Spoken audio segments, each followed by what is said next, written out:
Hi, Rachel. Hi, Marie. How are you? I'm good. What week are we on? 8? 6. No, Well, it's we're week 6. Yeah. Episode 6. The lucky 6. I can't believe we have been doing this for 6 weeks. I know. It's been fun.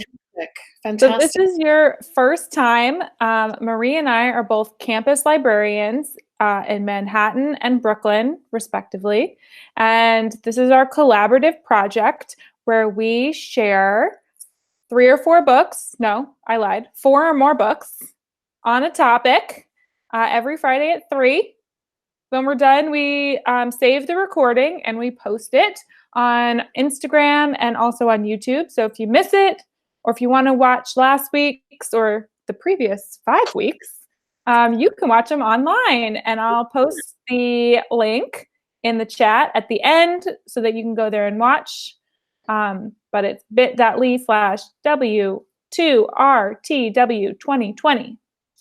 And this week, we are sharing Retellings of myth of other stories.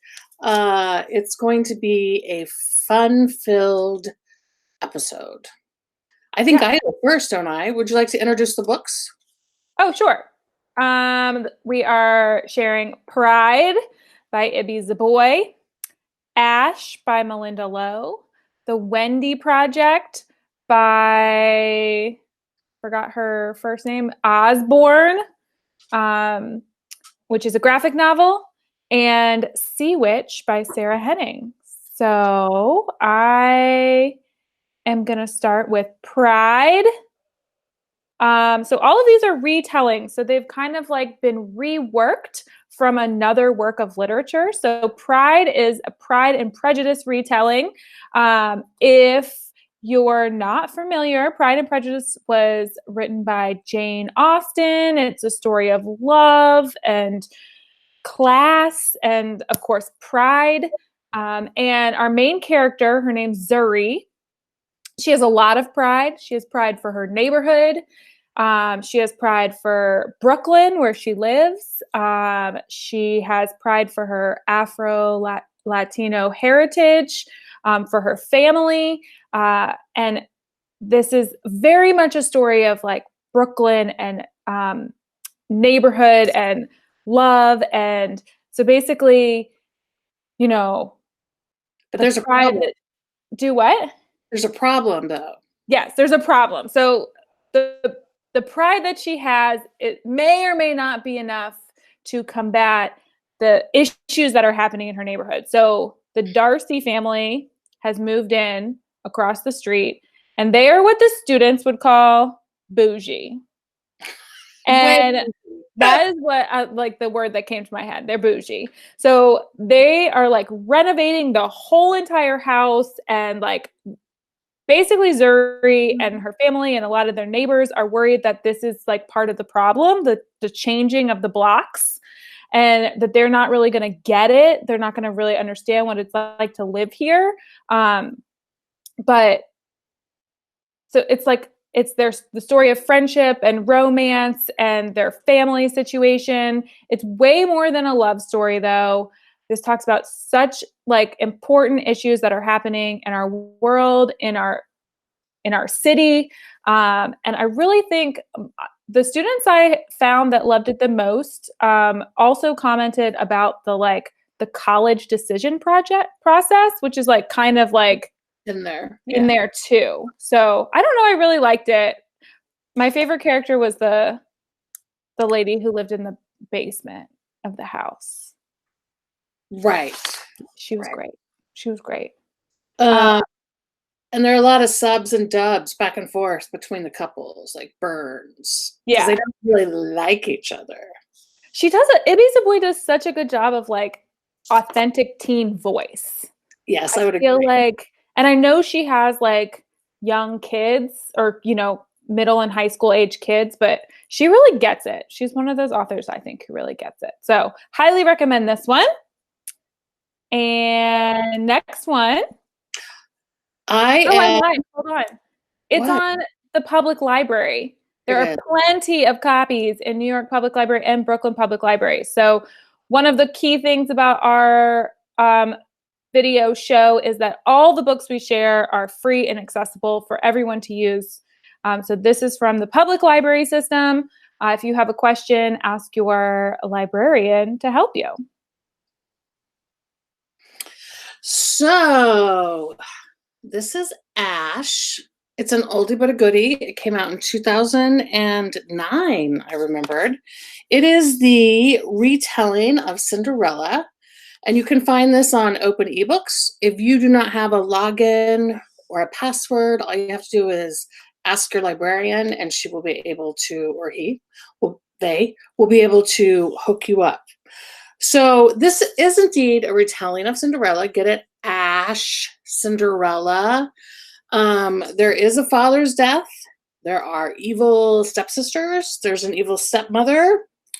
The thing is, Ash is actually has more depth in character. She has a lot of grief and anger towards her stepmother and her stepsisters. And so part of the story is, will she be able to get over this grief and this anger towards her stepmother? There is a fairy, but it is not a fairy godmother. It is a dangerous fairy. They do exist. And he kind of like promises her a wish, sort of, but it's left very ambiguous. And then the next day, she is out in the woods, because she spends a lot of time in the woods to avoid her horrible home life. And she meets the royal huntress. And let's just say that sparks fly.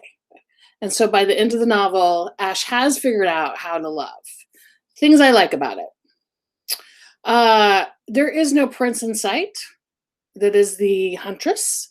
So that part is interesting. It's also very dark and moody and gothic. And I wouldn't call it violent, but it definitely feels like there's this I can't even say it. There's just like presence. I loved it because it was like one of the most interesting feminist retellings of Cinderella I've ever seen.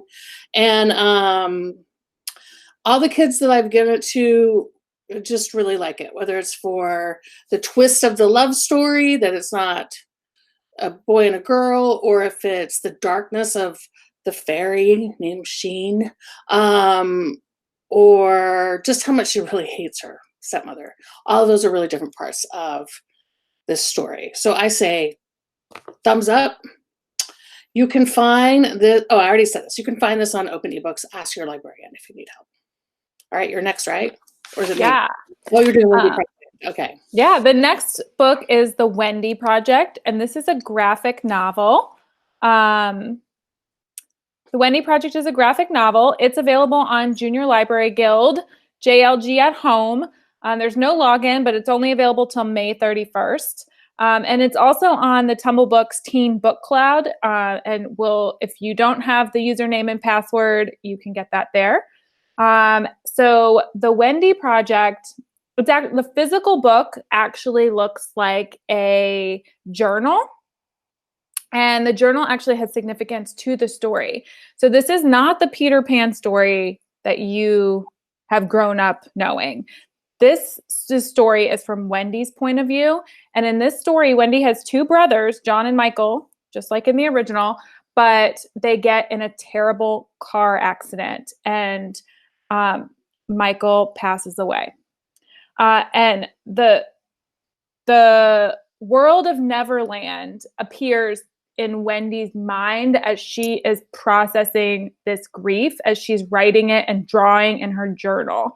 So it's really, I just love it because it's such a, like, not the fairy tale, not the story you thought you knew, but at the same time, the author actually like weaves in original quotes from the author, J.M. Barrie.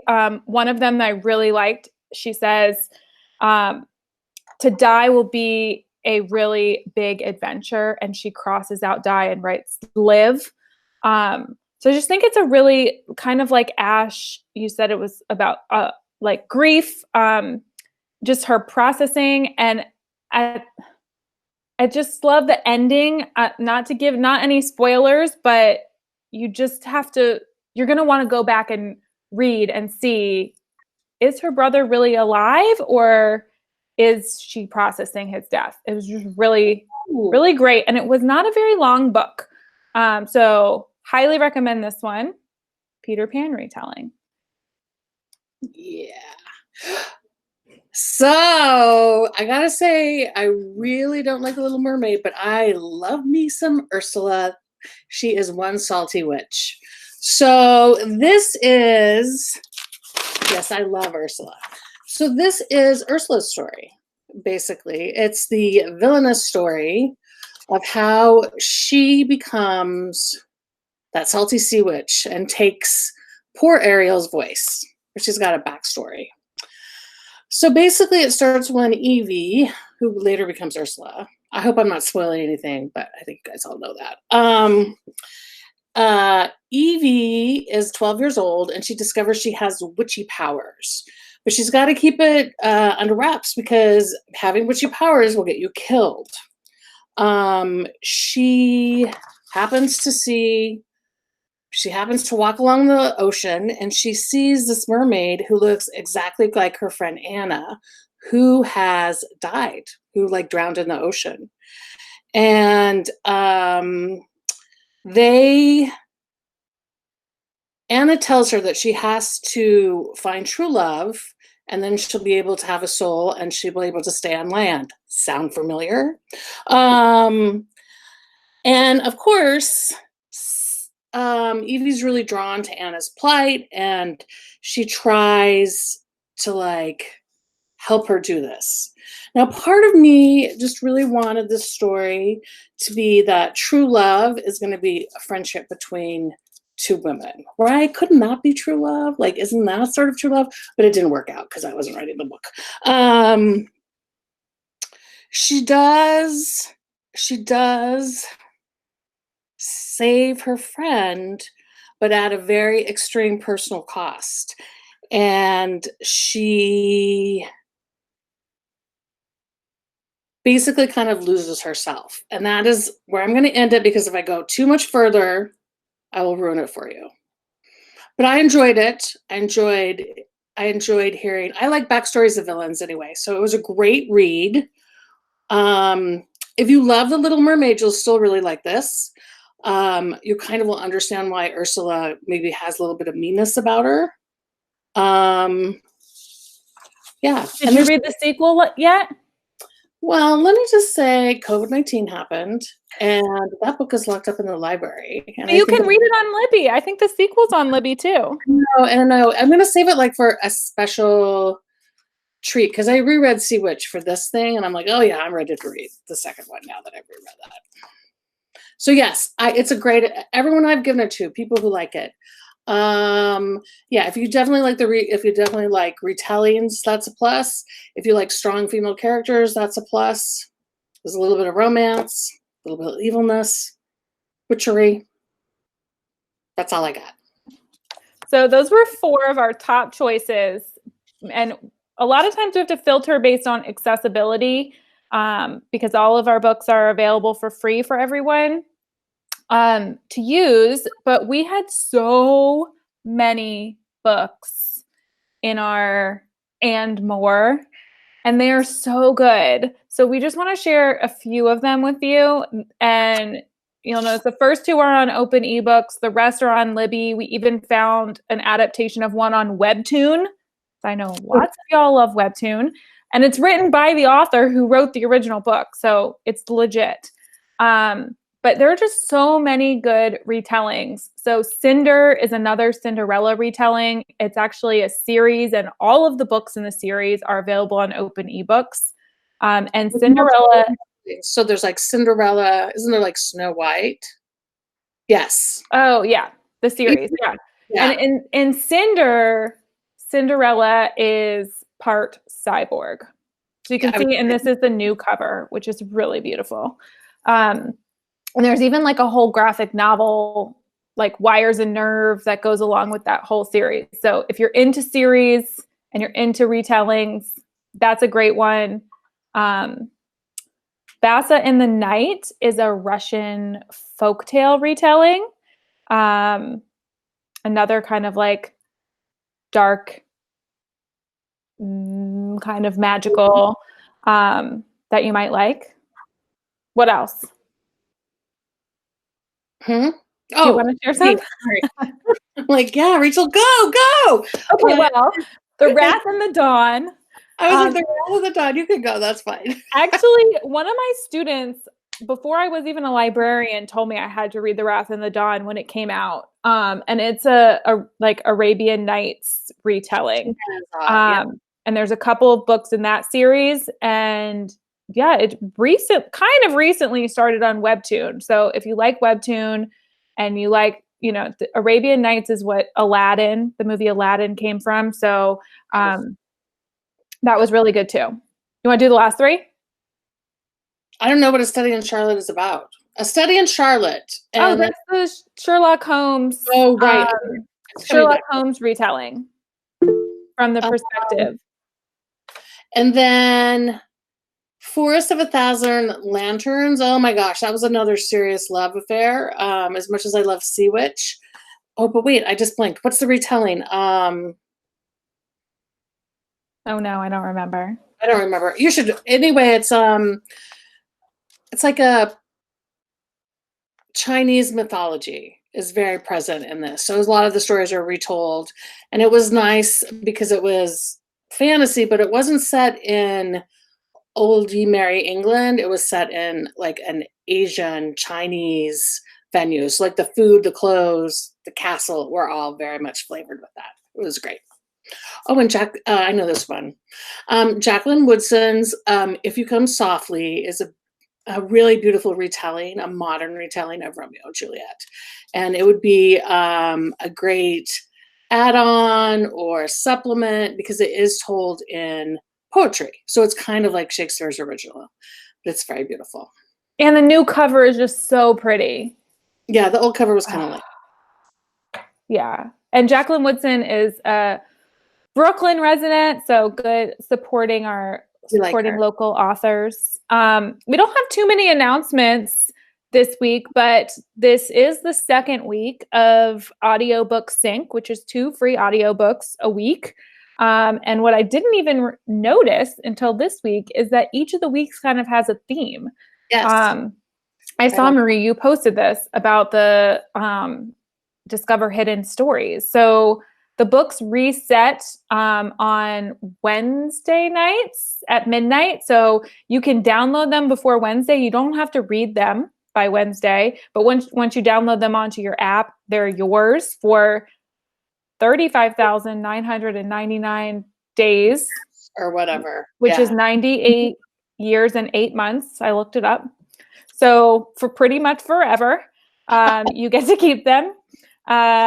So this is a great, great, great program, and we'll put the link on to the show notes. I'll post those now.